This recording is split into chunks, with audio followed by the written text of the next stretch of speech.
크리스천다움이라는 책에 보니까 그 뉴질랜드의 토종새를 하나 소개하는데요. 우리나라에는 없는 아주 특별한 새가 뉴질랜드에 있다고 합니다. 그 새 이름은요, 키위라는 새예요. 먹는 키위가 아니라 새 이름이 키위입니다. 이 키위는요, 분명히 새의 한 종류인데 이 새의 가장 중요한 상징인 날개가 없는 유일한 새입니다. 그래서 이 키위는요, 하늘을 날지 못해요. 그래서 하늘을 날 수 없다 보니까 주로 이제 땅에서 이제 기어다니는 벌레를 이렇게 잡아먹고 사는데, 또 새의 두 번째 중요한 특징이라 할 수 있는 좋은 시력조차 가지고 있지 않은 새가 바로 이 키위입니다. 그래서 이 키위는요, 새의 시력이 얼마나 나쁜지 후각으로 벌레의 냄새를 맡아서 찾거나 또는 발의 촉각으로 먹잇감을 찾는다라고 합니다. 그러다 보니까 이 키위는요, 그저 이름만 또 모양만 새인 셈인 것이에요. 그런데 이 키위라는 새를 우리가 이렇게 가만히 생각해 볼 때 이 시대의 많은 우리 그리스도인들이 어쩌면 이 키위처럼 이렇게 변해가고 있지는 않은지 우리가 좀 돌아보게 됩니다. 사실 하나님께서는요, 성경 곳곳에서 우리를 이 키위가 아닌 독수리로 비유하셨어요. 오직 여호와를 앙망하는 자는 새 힘을 얻으리니 독수리가 날개치며 올라감 같을 것이요, 이렇게 말씀하시지 않습니까?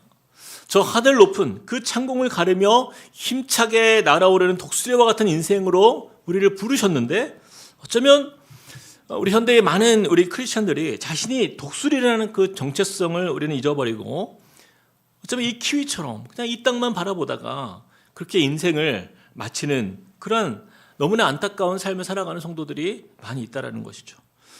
어쩌면 저와 여러분이요, 우리의 존재는 그리스도인이라 말하면서 우리의 삶은 전혀 그리스도인으로서의 어떤 행함이나 어떤 능력이 없다면 우리는 어쩌면 키위와 같은 삶을 살고 있지 않은가 우리가 생각해 보는 것입니다.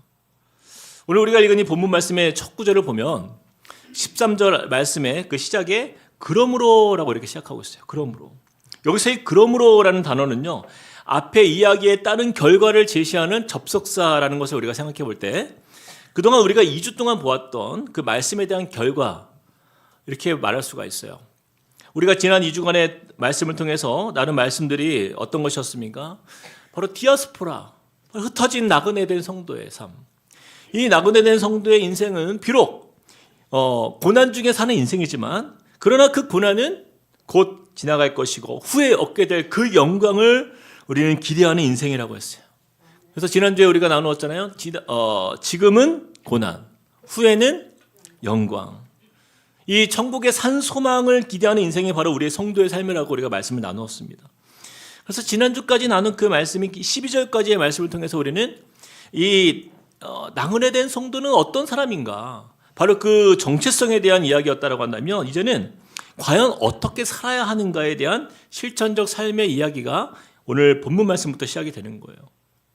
이 삶의 실천이 있고 없고에 따라서 우리는 키위와 같은 그런 그리스도인 될 수 있고, 또 이 말씀대로 우리가 실천이 있는 삶은 독수리와 같은 그리스도인이 될 수 있다는 것을 우리가 좀 생각해 보면서 이 땅에 우리가 나그네로서 살아가는 성도의 삶의 행치는 과연 어떠해야 하는가, 바로 그 방법을 함께 나누어 보도록 하겠습니다. 자, 첫 번째입니다.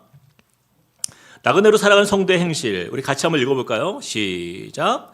마음을 하나님께 세팅해야 합니다.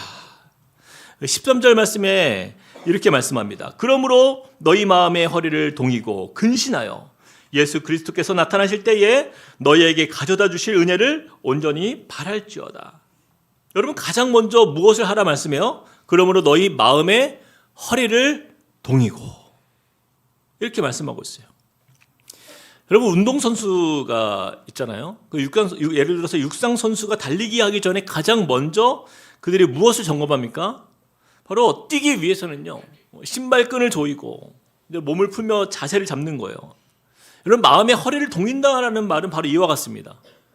경주를 잘하기 위해서 늘어진 그 옷들을 허리띠에 잘 찔러 넣어서 허리를 조이고, 그렇죠?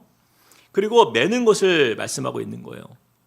이처럼 띠라는 명령이 성경 곳곳에 나오는데, 특별히 이스라엘 백성들이 그 가나안에서 출애굽하기 전에 여호와께서 이렇게 명령하는 것을 봅니다. 출애굽기 12장 11절 말씀 우리 같이 한번 읽어봅시다. 시작. 너희는 그것을 이렇게 먹을지니 허리에 띠를 띠고 발에 신을 신고 손에 지팡이를 잡고 급히 먹으라. 이것이 여호와의 유월절이니라. 허리에 띠를 띠고, 여러분 이것은 새로운 시작을 의미해요. 새로운 출발을 의미합니다. 그동안 이스라엘 백성들이 애굽에서 400년간 종노릇하면서 있었던 그들의 인생이 이제는 마침표를 찍는 시간. 이제는 일어서서 하나님의 그 약속의 땅 가나안을 향해서 그들이 전진할 때 가장 먼저 준비되어야 하는 것, 그것은 뭐였어요? 허리에 띠를 띠고. 이처럼 나그네와 같은 우리 성도의 삶에서도요, 우리가 산소망을 얻는 그 영광을 향하여서 앞으로 나아가는 그 준비를 시작하는 것, 바로 그것은 허리를 띠고, 허리에 띠를 띠고, 바로 여기에서 시작이 되는 거예요. 그런데 어디에 허리라고 말씀합니까? 자, 13절 말씀해 보니까, 자, 너희 마음의 허리를 동이고, 이렇게 말씀하고 있는 거예요. 여러분, 이 우리의 마음을 준비하라는 거예요. 이것이 굉장히 중요합니다. 우리 성도된 저와 여러분은요, 나그네된 삶을 살 때에 과연 우리가 어떻게 살아야 하는가? 그 말씀의 실천을 우리가 옮기기 위해서 가장 먼저 점검해야 할 것은 바로 우리의 마음인 거예요. 사도 베드로는요, 베드로전서를 통해서 이 나그네와 같은 성도의 삶의 행동을 구체적으로 나누기 위해서 먼저 마음을 언급한 이유가 있습니다. 그것은 우리 성도의 모든 행실이 바로 이 마음과 관련이 있기 때문이에요. 하나님은요, 언제나 한결같이 우리에게 원하시는 것 딱 한 가지가 있어요. 그것은 다른 게 아니라 우리의 마음이에요. 하나님께서 이 마음을 얼마나 강조하는지 성경에 이 마음이라는 단어가요, 무려 1152번 등장하더라고요. 제가 다 찾아보지 못했지만 이 마음이라는 단어가 이렇게 많이 등장해요. 열왕기상 8장 23절 말씀에 주께서는 온 마음으로 주의 앞에서 행하는 종들에게 언약을 지키시고 은혜를 베푸시나이다. 빌립보서 2장 5절에도 너희 안에 이 마음을 품으라. 곧 그리스도 예수의 마음이니. 왜 하나님은 이렇게 다른 어떤 것보다도 우리의 마음을 원하시고 또 이것을 중요하게 여기실까? 그 이유는요, 하나님께서 우리를 로봇이나 혹은 무슨 꼭두각시처럼 우리를 창조하신 것이 아니라 하나님이 우리를 사랑하셔서 우리에게 자유의지를 주셨기 때문이에요. 그리고 자원하는 마음으로 하나님께 나아가는 자를 하나님이 기뻐 받으시고, 하나님은 그렇게 우리와 인격적인 관계 안에서 교제하시길 원하시기 때문입니다. 그래서 우리의 신앙생활은요, 하나님과의 인격적인 관계 안에서 교제하는 것이 가장 우선이에요.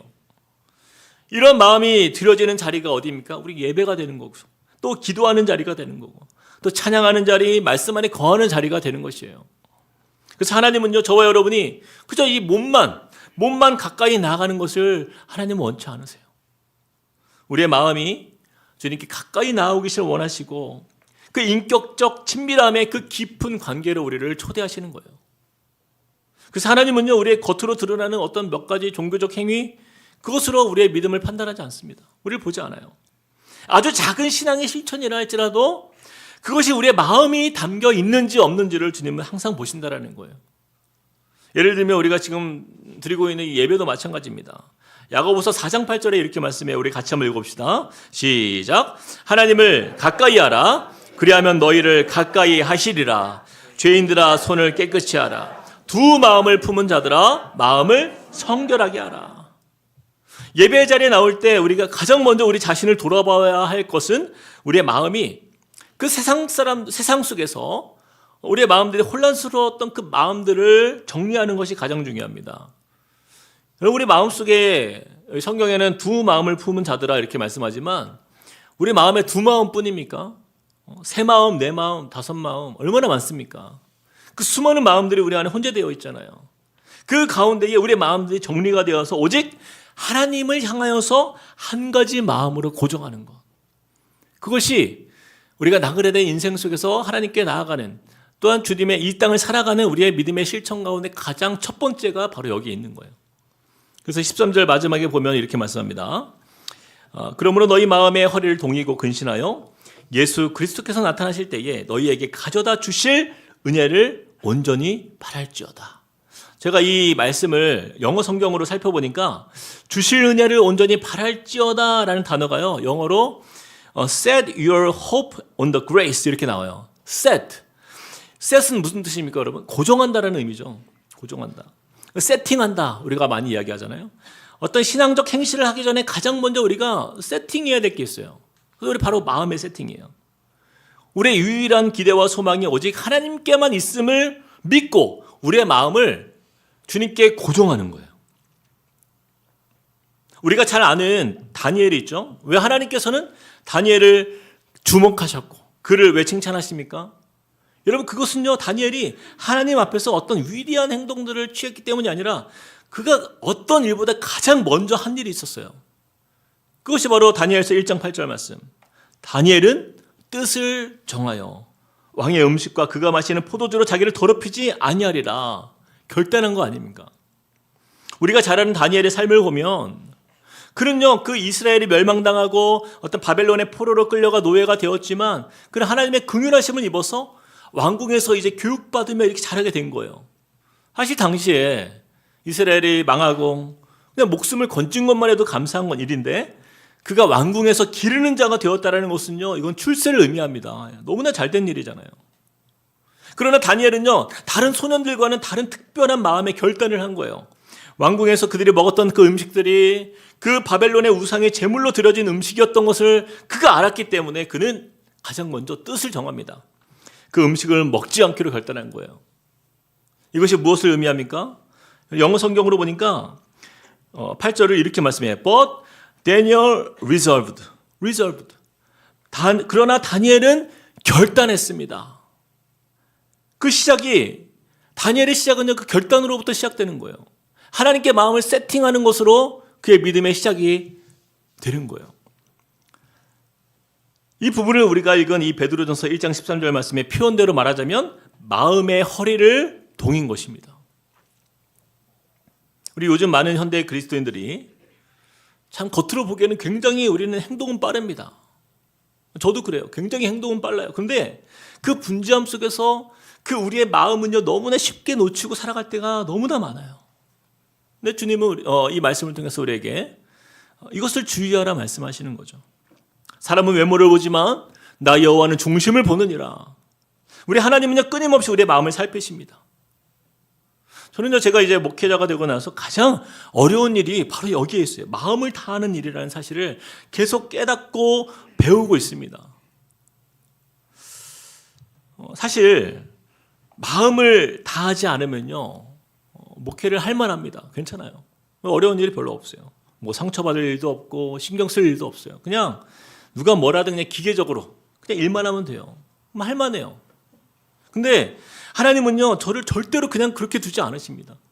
하나님께 나아가면 나아갈수록 하나님께 나아가면 나아갈수록 하나님은요, 마음으로 느끼게 하세요. 어떤 성도의 그 아픈 마음을 헤아리게 하시고 또 어떤 성도의 힘든 일들을 자꾸 생각나게 하시고 기도의 자리에서 하나님의 주시는 마음들, 그 성도님의 어떤 상처된 마음을 느끼게 하시고 그들의 아픔을 공감케 하시는 거예요. 그리고 그 마음을 다해서 기도하는 자리에서 하나님의 그 일하심을 보게 되고 치유와 회복을 일으키시는 그 하나님의 은혜를 볼 때가 참으로 많습니다. 하나님은요, 끊임없이 우리의 마음을 주님 앞에 쏟아놓으라 말씀하세요. 여러분, 다윗을 보시면요, 다윗이 그가 왜 하나님의 마음에 합한 인생이었는가? 시편 51편 10절 말씀 우리 같이 한번 읽어봅시다. 시작. 하나님이여, 내 속에 정한 마음을 창조하시고 내 안에 정직한 영을 새롭게 하소서. 우리가 잘 아는 말씀이죠. 다윗이 죄 문제로 넘어졌을 때 그가 하나님 앞에서 다시 회복하고자 했던 것이 무엇이었어요?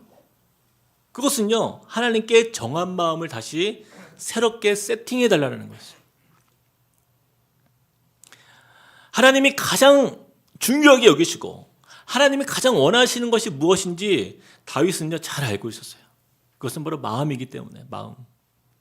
사랑하는 성도 여러분, 저와 여러분이요, 아무리 우리가 예배를 드리고 또 예물을 드리고 아무리 위대한 헌신과 섬김으로 우리가 봉사를 하여도 우리 마음의 허리를 동이지 않으면요, 그 모든 신앙적인 삶의 어떤 실천과 행위는요, 어쩌면 하나님이 받으시지 않는 헛된 행실이 될 수 있다는 것을 우리는 늘 주의해야 하는 것입니다. 저는요, 우리 함께 꿈꾸는 게 모든 성도님들이 다른 무엇보다 우리의 마음을 하나님께 먼저 세팅하는 바로 그곳에 우리가 주님 앞에 결단하고 주님, 내 마음을 주님께 고정합니다. 그 고백으로 주님께 가까이 나아가는 저와 여러분이 되시길 주님의 이름으로 축복드립니다. 자, 두 번째입니다. 나그네로 살아가는 성도의 행실 두 번째. 우리 같이 읽어볼까요? 시작. 모든 행실에 거룩해야 합니다. 자, 이제 마음이 하나님께 고정된 이후에 우리가 할 수 있는 우리의 행실 두 번째는요. 모든 행실에 거룩한 삶이에요. 자, 15절과 16절 말씀에 이렇게 말씀해요. 오직 너희를 부르신 거룩한 이처럼 너희도 모든 행실에 거룩한 자가 되라. 기록되었으되 내가 거룩하니 너희도 거룩할지어다 하셨느니라.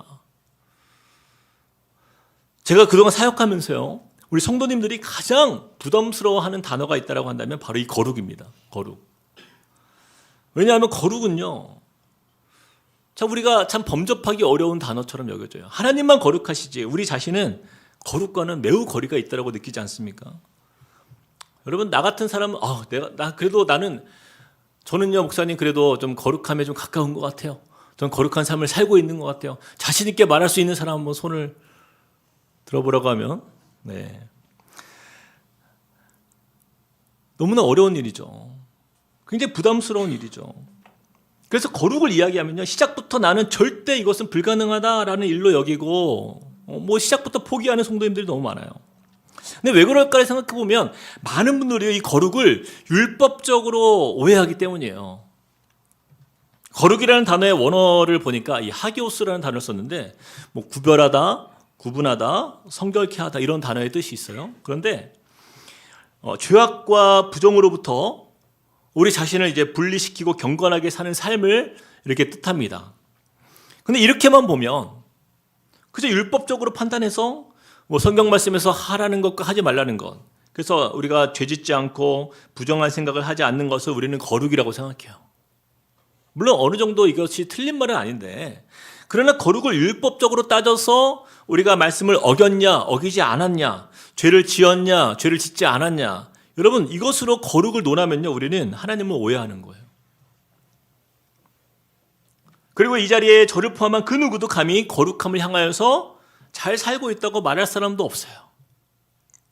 그러나 여러분, 우리가 거룩을 너무 막연하게 여기지 않았으면 좋겠어요. 이 시간에 좀 거룩을 다시 한번 우리가 좀 재정의해서 우리 안에 좀 기억했으면 좋겠습니다. 우리 같이 한번 읽어볼까요? 거룩은 시작.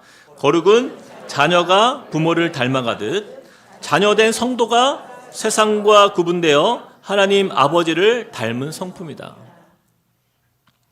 여러분, 우리가 예수님을 인격적으로 영접한 하나님의 사람이라고 한다면요, 우리는 하나님이 우리에게 보이신 그 사랑을 우리는 분명히 깨달아 알고 있어요. 태초부터 우리를 예정하셨고 우리를 사랑하셔서 죄의 심판으로부터 우리를 구원하시기 위해서 그 아들 독생자 예수 그리스도를 십자가에서까지 죽이시면서까지 우리를 사랑하신 그 사랑이 있잖아요. 그래서 죄로 원수되었던 우리가 그 형언할 수 없는 그 사랑을 받음으로 구원받은 백성이 된 것, 이것이 우리의 인생이에요. 그래서 우리가 하나님을 이제는 무엇이라 부를 수 있습니까? 17절에 나오는데 우리 같이 한번 읽어보겠습니다. 17절 시작. 외모로 보시지 않고 각 사람의 행위대로 심판하시는 이를 너희가 아버지라 부른즉 너희가 나그네로 있을 때를 두려움으로 지내라. 너희가 아버지라 부른즉, 우리와 하나님과의 관계는요 이제는 어떤 관계라고요? 아버지라 부를 수 있는 관계, 아버지와 자녀된 관계다, 이렇게 말씀하는 거예요. 여러분, 이 관계는요 매우 특별한 가족의 관계, 즉 사랑의 관계를 말씀하는 거죠. 여러분, 일반적으로 세상의 부모는요, 우리 자신이 그러니까 우리 부모가 자식을 낳았을 때 자식이 주위 사람들이 이 아이를 보면서 참 부모를 닮았네요, 아빠를 닮았네요, 엄마를 닮았네요, 이렇게 얘기했을 때 그 부모가 기분 나빠할 사람이 있습니까? 그렇지 않죠. 자녀는요 태어날 때부터 자라면서 부모를 닮아가요. 그 생김새, 식성, 취미, 심지어는 말투, 습관까지 닮아가는 자녀들도 있어요. 우리 교회 어떤 가정은요, 자녀들이 아버지를 닮아서 아빠가 공부했던 그 전공을 공부하고 또 직장도 그 아버지가 그 과거에 다녔던 그 회사의 그 부서의 그 일을 지금도 하고 있는 그런 가정도 있더라고요. 저희 집만 해도 그래요. 우리 성도님들에게 저는 한 번도 제가 우리 자녀를 소개해 준 적이 없는데도 그 아이를 보고 누구 아이구나 알아보시는 분들이 계세요. 정말 신기합니다. 여러분, 거룩이 그런 거예요. 거룩은 우리 아버지 하나님의 본질적 성품이에요. 우리가 하나님의 자녀라고 한다면 그 아버지, 그 하나님의 자녀가 되었다라고 한다면 우리는 하나님 안에서 그 거룩하신 성품이 우리 안에 이미 주신 것입니다. 그래서 창세기 1장 27절에 보면은 하나님이 자기 형상 곧 하나님의 형상대로 사람을 창조하시되 남자와 여자를 창조하셨다. 다시 말해서 내가 갑자기 힘주어서 오늘부터 내가 거룩해야지, 내가 거룩한 삶을 살아야지 한다고 해서 갑자기 거룩해지는 문제가 아니라 이것은 존재적인 의미예요. 하나님의 형상대로 우리를 창조하신 것처럼 예수 그리스도로 거듭난 저와 여러분의 존재가 이제 이미 거룩한 존재가 된 거예요. 그래서 우리가 뭐라고 얘기합니까? 하나님 우리를 의인으로 세워주셨다는 거죠. 그래서 성도의 뜻이 뭐예요? 거룩한 물이잖아요. 거룩한 물이.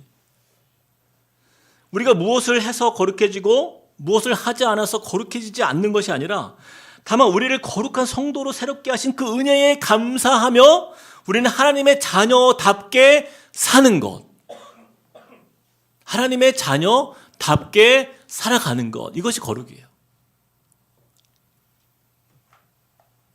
그래서 15절에 보니까 오직 너희를 부르신 거룩한 이처럼 너희도 모든 행실에 거룩한 자가 되라. 이것은요, 우리가 거룩을 이루려 하면 이 말씀은 매우 부담스러운 말씀이 되지만, 그러나 다른 말로 표현해서 우리가 하나님의 자녀가 되었으니 하나님의 자녀답게 사십시오. 이렇게 이해하면 우리가 쉽게 이해할 수 있는 것입니다. 우리의 아버지 하나님의 자녀답게 사는 삶이 바로 거룩한 삶이에요. 그래서 이 부분을 에베소서에서는 이렇게 말씀해요. 에베소서 5장 1절 말씀 같이 읽어봅시다. 시작. 그러므로 사랑을 받는 자녀같이 너희는 하나님을 본받는 자가 되고. 우리의 모든 행실 속에서 또 우리의 모든 결정과 행동이 우리 아버지 하나님, 그분의 우리가 자녀니까 하나님 아버지의 자녀다운 결정인가, 그것을 생각하면서 나아갈 때 우리는 거룩한 성도로 살아가는 거예요. 요즘에는 그런 말을 잘 쓰지 않는데, 예전에는 부모 얼굴에 먹칠한다 이런 표현이 있잖아요. 멀쩡한 얼굴에 먹을 칠하면 어떻습니까? 보기 좋을 리가 없잖아요. 창피를 당하거나 체면이 여지없이 깎일 때 우리는 얼굴에 먹칠한다 이런 표현을 쓰잖아요.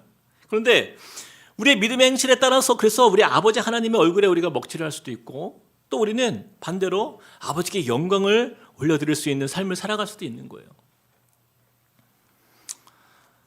그래서 이 거룩한 것, 이것은 그냥 이미지가 아니에요. 우리의 삶이에요. 삶. 우리가 하나님의 자녀다운 삶. 그래서 야고보서 말씀을 보면 거룩한 삶을 무엇이라 정의하고 있어요? 1장 27절 같이 한번 읽어봅시다. 시작. 하나님 아버지 앞에서 정결하고 더러움이 없는 경건은 곧 고아와 과부를 그 환난 중에 돌보고 또 자기를 지켜 세속에 물들지 아니하는 그것이니라. 여러분 보세요. 하나님 아버지 앞에서 정결하고 더러움이 없는 경건, 이것이 거룩이죠. 이 거룩은 뭐라고요? 곧 고아와 과부를 그 환난 중에 돌보는 것이다. 아니, 거룩함이 이웃을 돌보는 일과 무슨 상관이 있어요? 왜냐하면 하나님의 자녀다운 삶이 바로 이런 삶이기 때문인 거예요.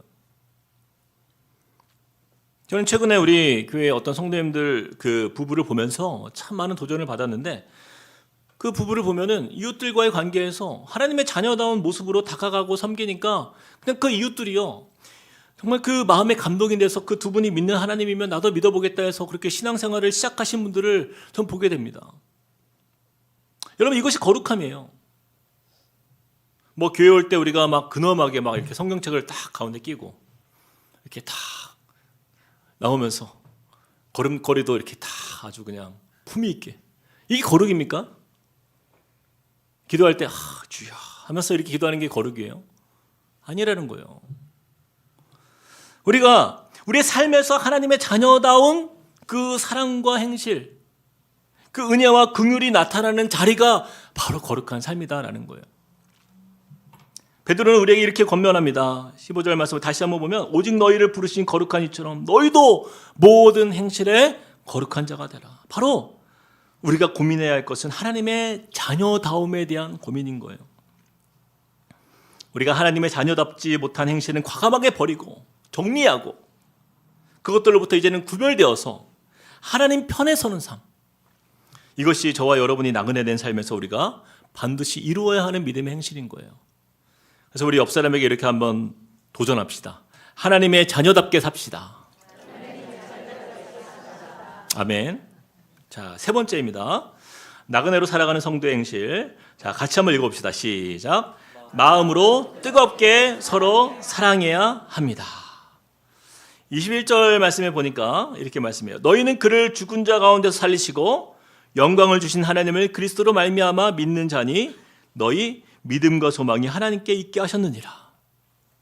여러분 21절 말씀에 보니까 우리의 믿음과 소망이 누구에게 있다고요?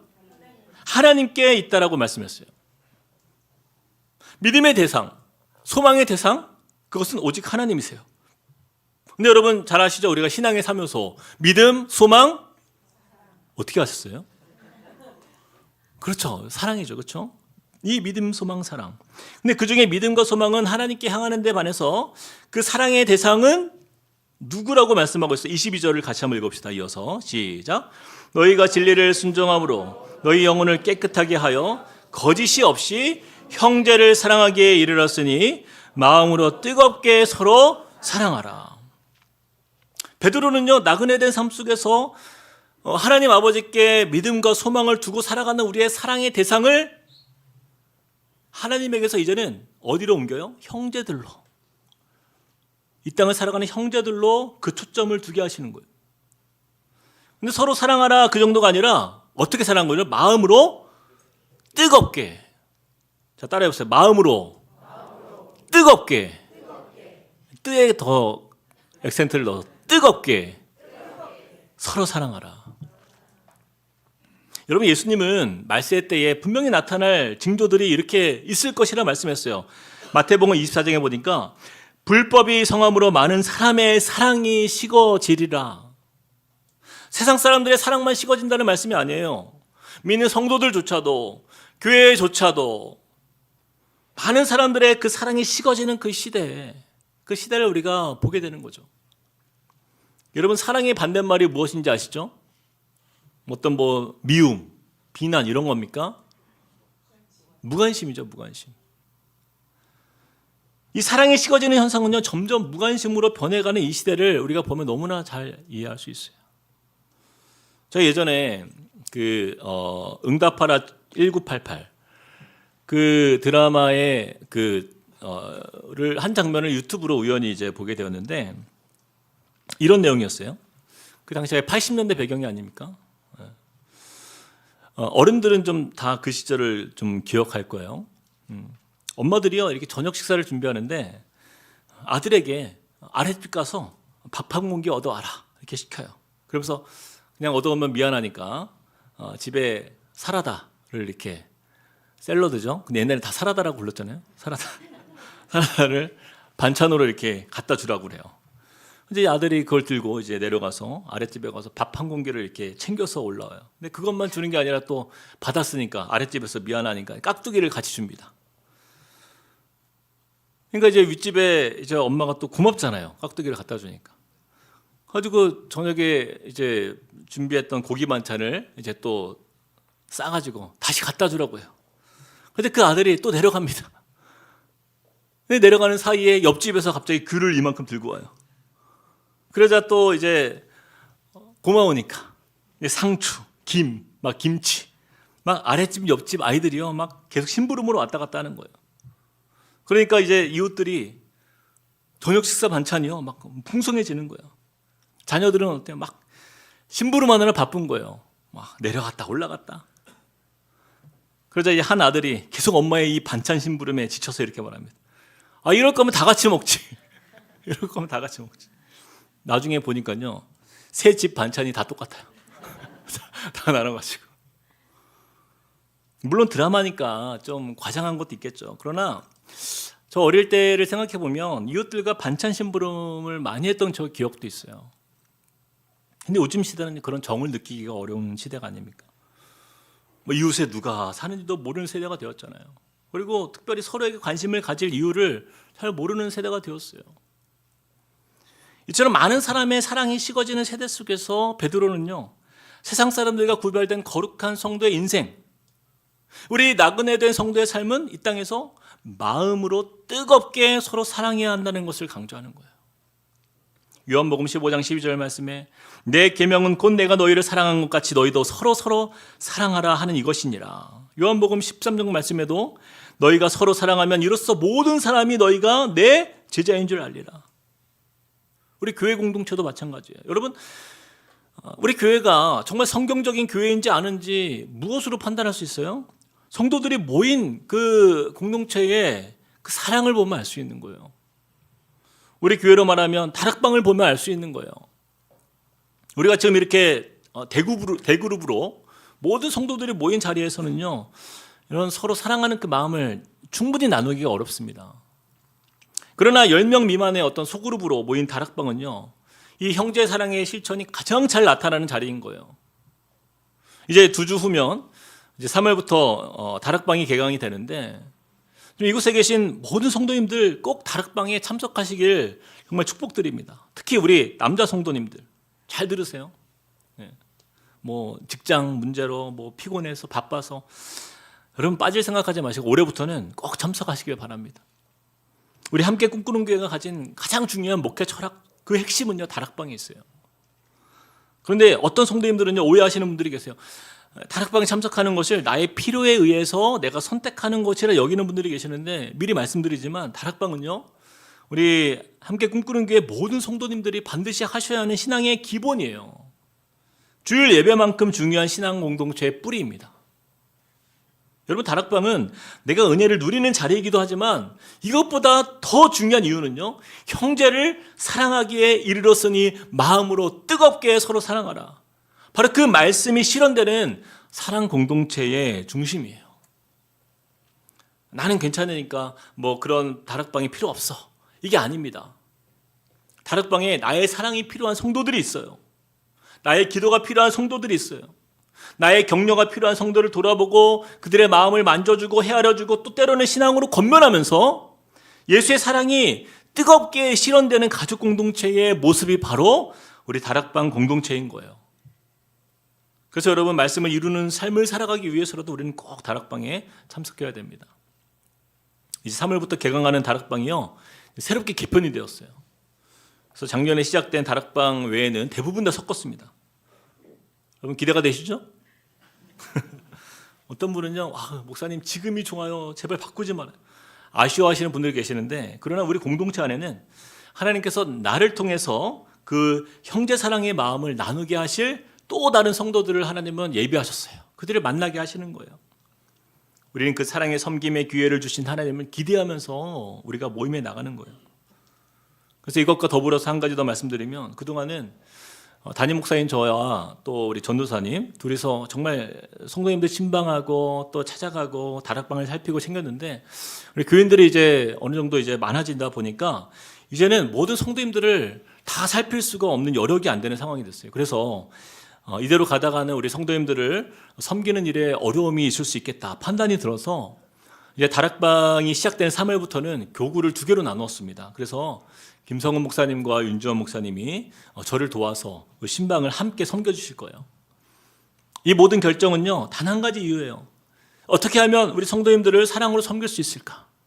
어떻게 하면 형제 사랑으로 풍성한 교회가 될 것인가를 고민하는 자리에서 나오는 거예요. 말씀을 듣는 성도님들 뿐만 아니라 우리 목회자들도 더 섬기고 더 뜨겁게 사랑하는 교회가 될 수 있기를 함께 힘쓰면서 결단하는 거예요. 그런 면에서 저는요, 올해 우리 함께 꿈꾸는 교회가 데살로니가 교회와 같은 사랑이 넘치는 교회가 되면 얼마나 좋을까 하고 기도하고 기대하게 됩니다. 우리 같이 한번 데살로니가전서 4장 9절을 한번 읽어볼까요? 자, 큰 소리로 읽어보겠습니다. 시작. 형제 사랑에 관하여는 너희에게 쓸 것이 없음은 너희들 자신이 하나님의 가르치심을 받아 서로 사랑함이라. 저는 이것이 우리 교회가 되었으면 좋겠어요. 형제 사랑에 관해서는요, 말할 것이 없다. 이 함께 꿈꾸는 교회는 형제 사랑에 대해서는 정말 너무나 잘하니까 하나님의 가르치심을 받아 서로 사랑함이라. 이 말씀을 받고 삶에서, 가정에서, 또 우리의 직장과 또 우리 공동체 안에서 그렇게 힘있게 나아가는 그런 사랑의 공동체. 사랑하는 성도 여러분, 하나님께서 우리를 향하여 기대하는 사랑은 바로 그런 사랑이에요.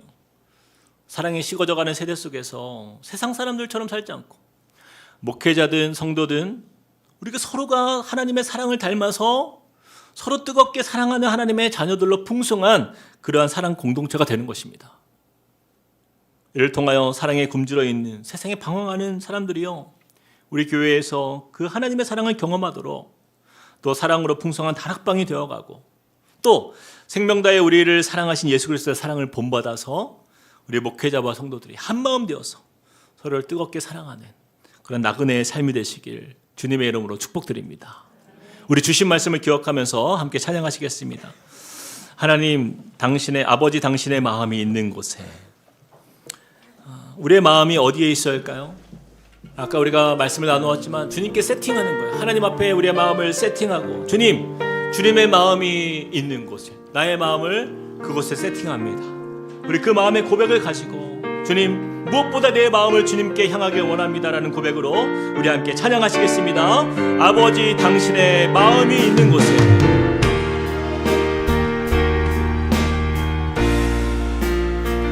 아버지 당신의 마음이 있는 곳에 나의 마음이 있기를 원해요. 아버지 당신의 눈물이 고인 곳에 아버지 당신의 눈물이 고인 나의 눈물이 고이길 원해요. 아버지 당신이 바라보는 영혼에게 아버지 당신이 바라보는 영혼에게 나의 두 눈이 향하길 원해요. 두 눈이 아버지 당신이 울고 있는 어두운 땅에 아버지 당신이 울고 있는 어두운 땅에 나의 두 발이 향하길 원해요. 나의 마음이 아버지의 마음 알아. 내 모든 뜻 아버지의 뜻이 될 수 있기를 나의 온 몸이 아버지의 마음 알아. 내 모든 삶 당신의 삶 나의 마음이 아버지의 마음 알아. 나의 마음이 아버지의 마음 알아. 내 모든 뜻 아버지의 뜻이 될 수 있기를 나의 온 몸이 아버지의 마음 알아. 내 모든 삶 당신의 삶 되기를. 우리 자리 같이 한번 기도하며 나아갑시다. 우리 믿음의 삶 속에 하나님을 향하여서 우리의 믿음과 소망을 주님께 두고 살아가는 인생은요, 그 삶에 또한 이 땅의 형제를 향하여 사랑하는 마음을 하나님이 주셨고 또 마음으로 뜨겁게 서로 사랑하라 말씀하셨습니다. 하나님, 그 사랑의 실천을 하나님 우리가 살아가면서 얼마나 우리가 참 애쓰지 않았고 뜨겁지 않았고 얼마나 미적지근한 삶으로 우리가 그 말씀 앞에 살았는지요.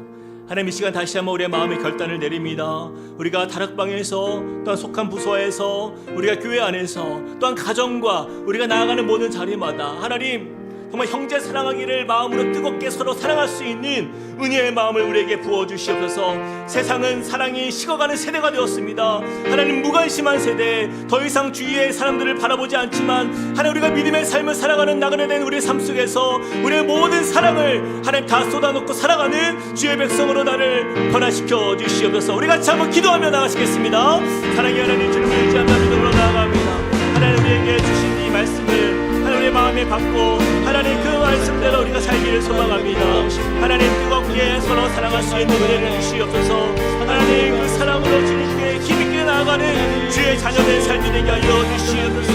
하나님, 우리가 하나님의 자녀다운 삶을 살아간다는 것을 하나님 그 삶 속에서 주님을 닮아가는 삶을 그럴 주님의 사랑을 담게 하여 주시고 사랑으로 주님을 바라보게 하여 주시고 하나님 우리의 믿음과 소망이 주님께 있기에 하나님 우리가 이 짧은 인생을 살아가는 우리 동안에 하나님 그 사랑으로 서로를 돌아보기 원합니다.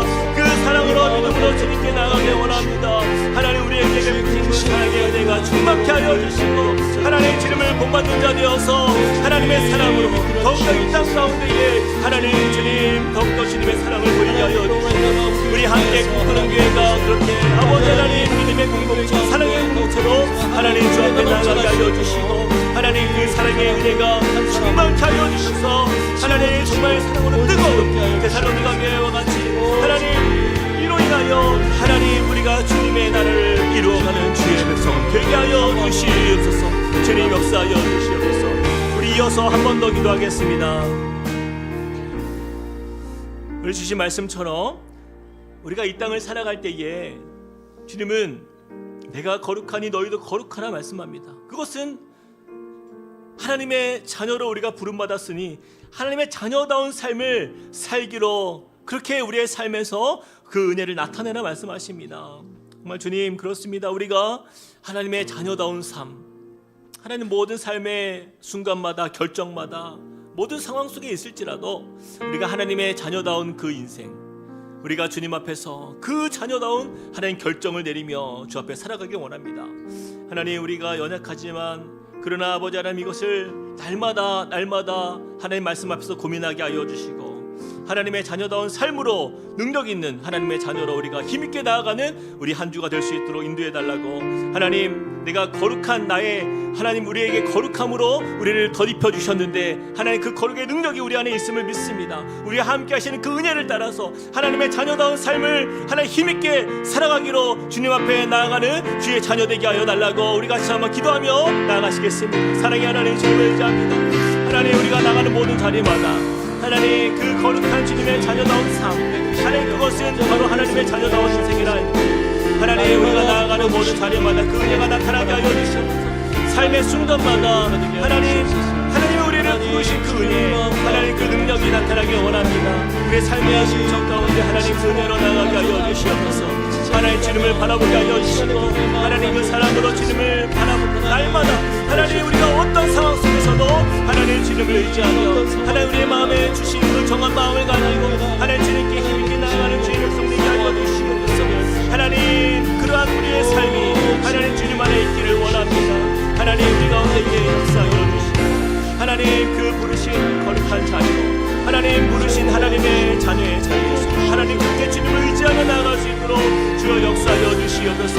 주님 우리의 마음에 그러한 은혜로 충만케 하여 주시고 우리가 하루하루를 그러한 은혜로 날마다 주님의 자녀다운 삶을 향하여서 아버지 하나님 도전하며 하나님께 감사함으로 하나님 삶의 놀라운 간증들이 넘치는 주의 백성 되게 하여 주시고 하나님 그러한 주님의 사랑이 날마다 우리 가운데 보이게 하여 주시옵소서. 우리 다 함께 일어나서 찬양하시겠습니다.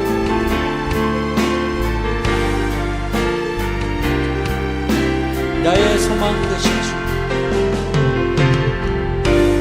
나의 소망 되신 주를 바라봅니다. 주를 바라봅니다. 다시 오실 나의 왕 예수 주를 기다리 다시 한번 나의 소망이신 주님을 의지하며 나의 소망 되신 나의 소망 되신 주 우리가 나그네로 살아가는 우리 인생 속에 주님만을 바라봅니다. 주를 바라봅니다. 다시 오실 나의 왕 예수 그날을 기대하며 기다립니다. 밤이나 낮이나 어제나 오늘도 영원히 주만 찬양해. 괴롭고 슬플 때 낭망하여 넘어져도 언제나 주만 찬양. 밤이나 낮이나